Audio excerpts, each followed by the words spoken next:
Um grande abraço para você que tá ligado aqui na Gol. Vamos falar de Série B do Campeonato Brasileiro 2025, quase encerrando a 12ª rodada. Reta final aí de primeiro turno, a gente pode dizer, são só mais 6 rodadas pro término, ou melhor, 7 rodadas pro término da primeira parte do campeonato, da primeira metade. Vai deixando o seu like aí, se inscreva no nosso canal pra gente dar um passadão geral de tudo que rolou nessa 12ª rodada. Eu sou o Luiz Felipe e a partir de agora a gente vai falar um pouco dessa rodada número 12, um balanço geral da Série B com jogos, resultados e classificação. Vamos lá. No estádio Oba, na sexta-feira, o América Mineiro venceu pela primeira vez, jogando fora de casa, bateu por 3-0 o Vila Nova. Aliás, o Tigre, 4 derrotas seguidas em crise. Na Curuzu, o Paysandu venceu pela primeira vez no Campeonato Brasileiro com gol do Leandro Vilela no finalzinho do jogo, 1-0 para cima da Pantera, para cima do Botafogo de Ribeirão Preto. O Paysandu segue na lanterna do campeonato, mas pelo menos teve um resultado aí, finalmente a primeira vitória. No estádio Rei Pelé, um dos melhores mandantes do campeonato, o CRB bateu o líder Goiás. O Goiás estava 8 jogos invicto e perde essa sequência de invencibilidade nesse jogo, um confronto direto, a gente pode dizer, dois times que estão na luta aí pelas primeiras posições. Goiás líder a 6 rodadas seguidas, o CRB agora dentro do G4. Na Liga Arena, no sábado, tivemos a vitória de virada do Atlético Paranaense para cima do Remo pelo placar de 2-1, um jogo de duas equipes também postulantes ao acesso para a Série A do ano que vem. Melhor para o Atlético, que meteu o gol no finalzinho, uns 45 minutos do segundo tempo, com o Allan Kardec, o Atlético tentando se aproximar do G4, e o Remo tá fora do grupo das 4 melhores, mas tá pertinho. Na Arena Sicredi, no fim do sábado, o Atlético venceu pela terceira vez apenas no campeonato. O Atlético é o time que não empatou no campeonato, né? Ele tem 3 vitórias e 9 derrotas. Bateu dessa vez o Operário, e o Pivete, né, o técnico do Operário, acabou sendo demitido nesse jogo. Operário que tá ali na parte de baixo da tabela, não tão próximo da zona do rebaixamento, mas abaixo do que imaginava o campeão paranaense. E aí a gente vai começar a falar de domingo. No Antônio Ascioli, Atlético Goianiense e Curitiba empataram por 0-0. O Atlético continua ali na meiuca da tabela, não consegue embalar e se aproximar da turma de cima, e o Curitiba conseguiu ficar no G4 graças ao resultado que rolou no domingo do Novo Horizontino enfiar 3-0 para cima do Cuiabá. Esse jogo foi determinante porque o Curitiba no saldo conseguiu ultrapassar o Dourado. Só por conta disso, senão seria o quinto colocado, porque o CRB venceu o seu jogo, né? Então o Curitiba estava fora do G4 até o domingo, empatou em 0-0, ficaria fora do G4, por exemplo, se o Novo Horizontino tivesse ganhado só de 1-0 do Cuiabá, mas no saldo de gols o Cuiabá acaba indo para o quinto lugar. E o Novo Horizontino, 5 vitórias seguidas, o Tigre tá demais, agora tá coladinho no Goiás, finalmente alguém ameaçando a liderança do Esmeraldino. No Heriberto Rios, pra gente fechar o domingo, o Criciúma, terceira vitória seguida do Criciúma, vai se recuperando sob o comando do Eduardo Batista, meteu 3-2 pra cima do Amazonas e foge legal agora de zona do rebaixamento. E nessa segunda-feira tivemos a vitória da Chapecoense pra cima da Ferroviária por 2-1. Chape faz ótima campanha como mandante, e temos ainda na terça-feira Volta Redonda contra Avaí. Vamos pra classificação então do Campeonato Brasileiro, 12 rodadas disputadas, a 12ª quase acabando, faltando um jogo só. Liderança do Goiás, 26 pontos, teve interrompida a sua sequência invicta de 8 jogos, mas agora finalmente perdeu um jogo, perdeu para o CRB por 2-0 e não conseguiu mais abrir vantagem, né? Ou pelo menos manter a sua vantagem de 4 pontos que ele tinha. Com a derrota, viu o Novo Horizontino se aproximar, mas pelo menos não perde a liderança. O Goiás, 6 rodadas seguidas como líder, mas já para a 13ª, vê a sua liderança sob risco aí.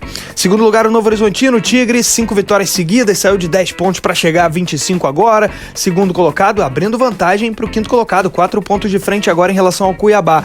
O Novo Horizontino, aliás, enfrentou o Cuiabá exatamente nessa rodada, 3-0, inapelável. Novo Horizontino tá demais. Terceiro lugar, o CRB, 21, ótima campanha no Rei Pelé, invicto inclusive no Rei Pelé, um dos invictos no seu estádio, assim como o Novo Horizontino tá invicto também, o Goiás, o Remo, enfim, CRB terceiro colocado, chegando a 21 pontos. Leva vantagem para o Curitiba em relação aos gols pró, né? Tem o mesmo número de vitórias, mesmo saldo, 3 gols a mais. Quarto, Curitiba tá com 21 pontos. O Curitiba ia sair do G4, mas conseguiu voltar à quarta colocação graças à goleada, ou a vitória de 3-0, a expressiva vitória do Novo Horizontino para cima do Cuiabá. Se o Cuiabá tivesse perdido por 1-0, Cuiabá seria o terceiro colocado, né? Porque ele teria saldo 4 com mais gols do que CRB e Curitiba, só que ele tomou 3 e aí detonou o saldo, e aí por isso o Curitiba conseguiu subir uma posiçãozinha, tinha sido ultrapassado pelo CRB com um empate somado ao 3-0 que o Cuiabá levou, voltou ao quarto lugar, então G4 fechado com Goiás, Novo Horizontino, CRB e Coritiba, um time de cada região do Brasil, né? Tem Centro-Oeste, tem Sudeste, tem Nordeste e tem Sul. Quinto, Cuiabá, 21 pontos com saldo 2, tomou 3-0. Se tivesse tomado uma derrota mais sutil, estaria no G4. Sexto lugar, o Remo, 20 pontos, perdeu na rodada, mas está ali, pertinho do grupo das 4 melhores na disputa pelo acesso para a Série A do ano que vem. Sétimo lugar, a Chapecoense, 19 pontos, vitória fundamental, agora só a 2 pontos do quarto colocado, olho na Chape. Oitavo lugar, o Avaí, 19 pontos, atenção para o Avaí, joga nessa terça-feira contra o Volta Redonda no Raulino de Oliveira, fora de casa, portanto, e se vencer, o Avaí chega a 22 pontos e assume o terceiro lugar e desalojaria, né, o Coritiba da quarta posição, tirando o time do Paraná, o Coxa, do G4. Nono lugar, o Atlético Paranaense tem 17 pontos, vitória bem importante, voltando a vencer para começar a voltar a construir um caminho aí para brigar por esse acesso. Tá com 17, 4 pontos atrás do quarto lugar, que é, aliás, seu arquirrival, o Coxa. Décimo lugar, o América Mineiro, tá com 16 pontos, o América venceu pela primeira vez, jogando fora de casa, lá na sexta-feira, vitória por 3-0 para cima do Vila Nova, ganhando posições e faz um campeonato decepcionante até aqui, quem sabe esse foi o start da recuperação, né? 11º Vila Nova, 4 derrotas seguidas, o Tigre agora no momento péssimo, começa a cair rapidamente na tabela. 12º lugar, o Criciúma, 15 pontos, 3 vitórias seguidas, né? Criciúma que tá o campeonato inteiro lá na parte de baixo, zona do rebaixamento, últimas posições, agora com 3 vitórias seguidas, começa a ter ideias aí. 13º lugar, o Atlético Goianiense, tá com 15 pontos, é exatamente a mesma campanha da Ferroviária, os dois aí com 15 pontos, mas o Atlético Goianiense tem um cartão vermelho a menos, por isso vem à frente. 14º Ferroviária, 15º Operário, 14, acabou de demitir o seu técnico e contratou o Alex, né, grande ídolo da história do Curitiba, do Palmeiras, para ser o seu técnico. 16º Volta Redonda, 10 pontos, vai jogar ainda na rodada. Zona de rebaixamento montada por Botafogo de Ribeirão Preto com 10 pontos, saldo -7. Amazonas, 10 pontos, saldo -8. Atletique, 9 pontos, venceu na rodada. Lanterna, o Paysandu com 7 pontos, venceu pela primeira vez nessa rodada número 12. Paysandu também vencendo aí o seu jogo mais recente, assim como o Atletique, então zona de rebaixamento com Botafogo de Ribeirão Preto, Amazonas, Atletique e Paysandu. Vamos aos principais artilheiros da Série B.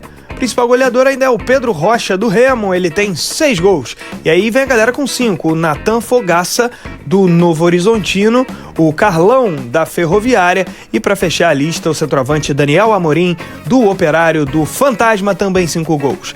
Esse foi o resumo da Série B do Campeonato Brasileiro, 12ª rodada, praticamente encerrada, faltando apenas o jogo entre Volta Redonda e Avaí a ser disputado nessa terça-feira. Gosta desse tipo de vídeo? Deixa o seu like, se inscreva no nosso canal, a gente vai daqui até novembro acompanhando tudo da Série B. Um abraço!